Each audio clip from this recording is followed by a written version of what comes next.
لا إله إلا الله محمد رسول الله في كل لمحة ونفس عدد ما وسعه علم الله. Baca sekali. La ilaha illallah Muhammadur Rasulullah fi kulli lamhatin wa nafasin adada ma wasi'ahu ilmullah. La ilaha illallah Muhammadur Rasulullah fi kulli lamhatin wa nafasin adada ma wasi'ahu ilmullah. Hasbunallahu wa ni'mal wakil, ni'mal maula wa ni'man nasir. Hasbunallahu wa ni'mal wakil, ni'mal maula wa ni'man nasir. Hasbunallahu wa ni'mal wakil, ni'mal maula wa ni'man nasir. Ya muallima Ibrahim al-hikmata 'allimni, ya muallima Ibrahim al-hikmata 'allimni, ya muallima Ibrahim al-hikmata 'allimni. Allahumma salli ala sayyidina Muhammad wa ala alihi wa sahbihi wa barik wa sallim. Allahumma salli ala sayyidina Muhammad wa ala alihi wa sahbihi wa barik wa sallim. Allahumma salli ala sayyidina Muhammad wa ala alihi wa sahbihi wa barik wa sallim. Al-Fatihah.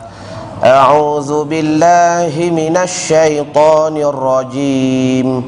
Bismillahirrahmanirrahim.